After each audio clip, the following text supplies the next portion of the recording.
अर्जुन उवाच कथम भीष्म महम संख्ये द्रोणम च मधुसूदन इषुभिः प्रतियोस्यामि पूजार्हा वारिसूदन।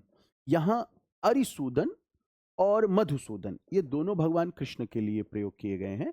अरि का मतलब है शत्रुओं का अंत करने वाला, मधुसूदन तो मैंने पहले ही बताया। फिर से कह रहे हैं कि मैं जो पूजा करने योग्य हैं भीष्म पितामह और द्रोण, उनको कैसे मार दूं। अब अर्जुन जो बात भगवान कृष्ण से कह रहे हैं और जो पिछले अध्याय में अर्जुन बात कह रहे थे, दोनों में एक अंतर है। मैं इसे एक उदाहरण से समझाऊंगा। मैं जब भी क्लास लेता हूं तो होता क्या है कि शुरुआत के कुछ लेक्चर्स में जब छात्र अपना डाउट पूछता है तो उसका डाउट पूछने का जो जो तरीका होता है, या ये कह लें जो उसके मन में चलता है, वो कुछ ऐसा होता है कि वो न सिर्फ डाउट पूछ रहा है बल्कि वह टीचर को टेस्ट भी कर रहा है। ठीक बात है, आप गुरु का किसको बनाएंगे उसका डिसीजन लेने के लिए निश्चित रूप से आपको कोई तो परीक्षा लेनी ही पड़ती है। विवेकानंद जी ने भी रामकृष्ण परमहंस को जब अपना गुरु माना तो उसके लिए भी परीक्षा ली थी। लेकिन जब 4-5 लेक्चर्स हो जाते हैं, जब बच्चे इस बात को लेकर आश्वस्त हो जाते हैं कि नहीं, जो मुझे पढ़ा रहे हैं या जिस संस्थान में मैंने एडमिशन लिया है वह मेरी समस्याओं को दूर करेगा, तब उनके डाउट पूछने का तरीका अलग होता है।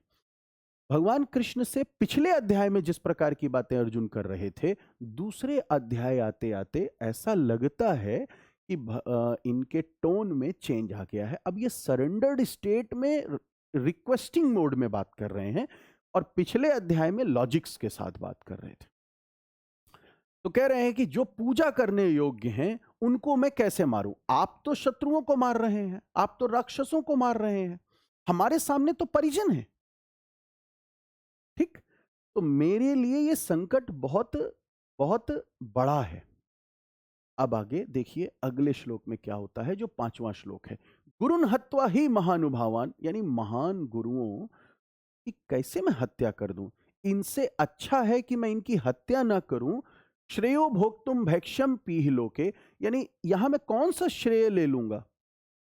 इनकी हत्या करके मुझे कौन सा ऐसा लाभ हो जाएगा। इनकी हत्या ना करके अगर मुझे भिक्षा भी ग्रहण करनी पड़ जाए तो भी वो मेरे लिए श्रेष्ठ है।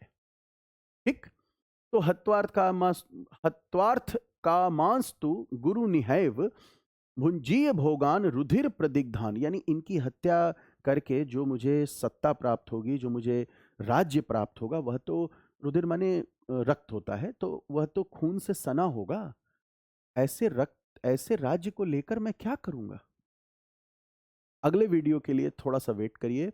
5 से 10 श्लोक जो हैं वो नेक्स्ट वीडियो में आएंगे। Thank you so much.